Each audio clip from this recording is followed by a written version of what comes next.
Welcome back to the Blissful Badger. Years and years ago, I knew when I eventually got a Necron army, I wanted to paint it up in a copper color scheme. This was well before the Silent King came back, and that was an option as far as the dynasty went.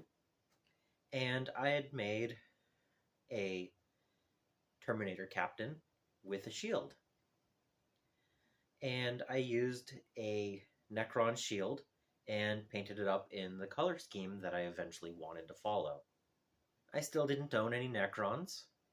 I wasn't planning on getting any anytime soon, but I knew if the opportunity ever arose that this was the color scheme that I wanted to follow.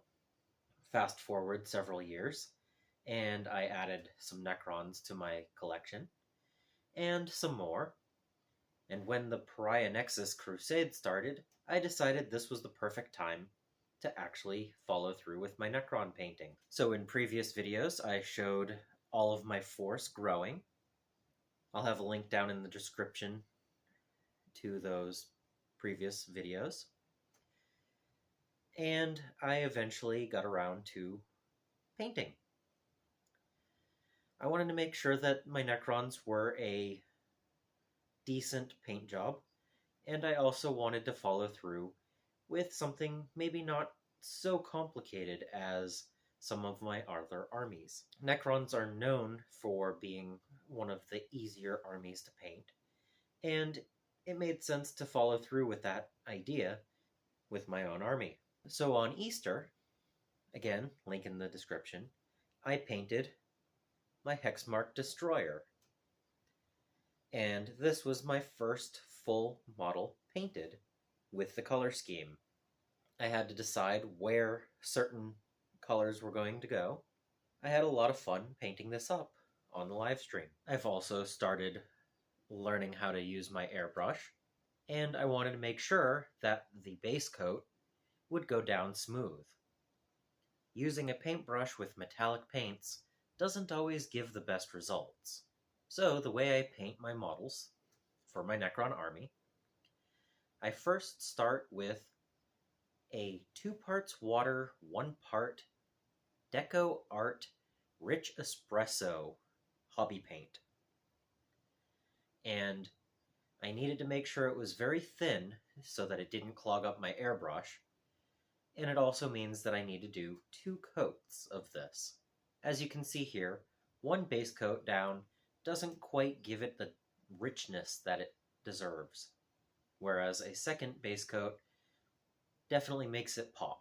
So once I got all of my models that I was working on to that base coated level, I then went in with a normal paintbrush. For my warriors, I decided that the shoulder pads would definitely be the worn penny, and any pointy object.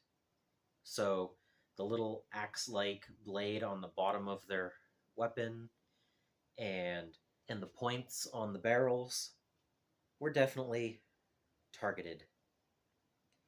I also wanted to have a nice theme throughout, so the little icon on their chest is also worn penny. From there, I went to the blue sapphire metallic paint and did his eyes, the hoses on the weapon, any hoses from the stomach area, and the little dots along the weaponry, just to add a little splash of color there. When it came to my immortals, I followed very similar processes with the shoulder pads, the pointy bits of the weapons, the chest panel, and then I also did the upper thighs with the Warden Penny. I followed up with the blue eyes and cabling, and the cabling in the stomach area. And I did not do the little dots on the Gauss weapons.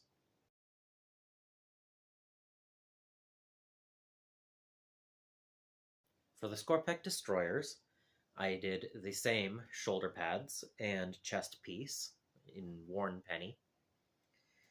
I did the blades in worn penny and the lower legs. So pretty much anything that was a pokey bit or a slicey bit got the worn penny. I wanted to make them look sharper, stand out from the base color. I followed up with all of the little blue dots among the models. There are some on each leg and each arm, depending on what weapon they're holding. It did take a little effort to find all of the different areas to add the blue. The Scorpec destroyers definitely don't have quite as much blue available. For the Canoptic Wraiths, I followed along the same idea, with the upper shoulder pad area being worn penny. I have worn penny on each of the lower extremity spikes on all of their little legs.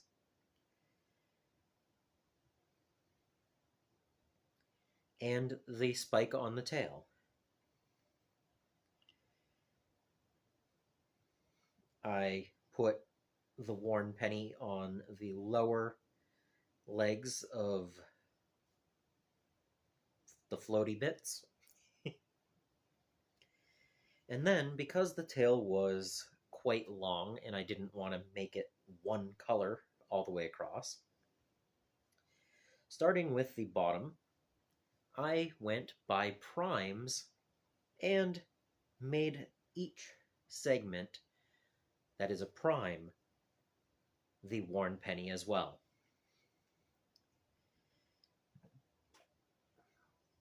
Ending with the 47th right at the bottom of the shell casing area, where the torso meets, I guess.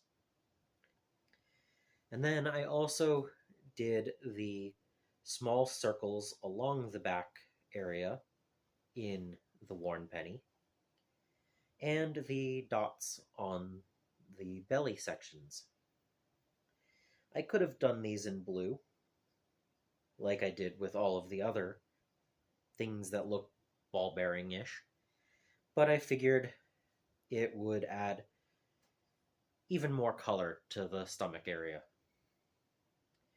I hit everything that needed to be blue with the blue, including all of the cables on the legs, all of the remaining orbs, and anything else that looked like it needed to be blue. And then, after all of this, for each type of model, I hit it with a 2 parts water, 1 part speed paint grim black wash. And it made all of the recesses nice and dark without overdoing it. And then I followed that with painting my first Scorpec Lord, following the same basic principles of sharp pointy bits and blades getting the worn penny, and the cabling and orbs getting the blue sapphire and the eyes. Followed up with the wash, and I really enjoy how simple this color scheme is and how vibrant they look on the table. I have successfully painted 18% of my Necrons now, and I'm at a point where I can continue on painting with this color scheme, but I still need to figure out how I'm going to base them. I originally thought about a dark gray dead land, but I'm thinking I want to do something a little bit more than that to make them pop, but I'm not really sure what to do to get that result.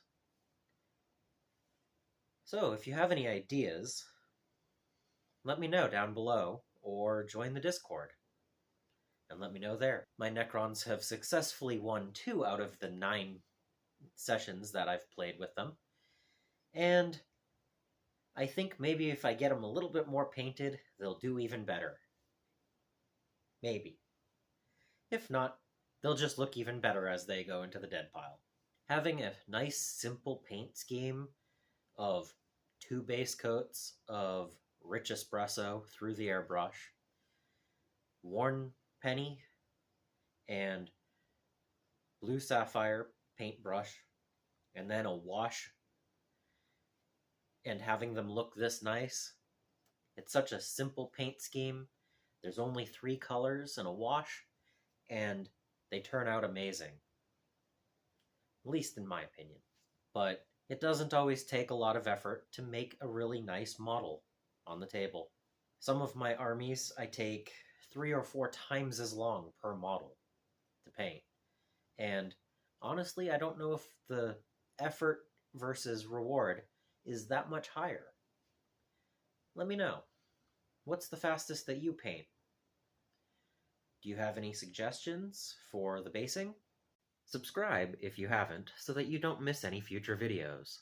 I also want to thank my patrons and supporters for making these videos possible.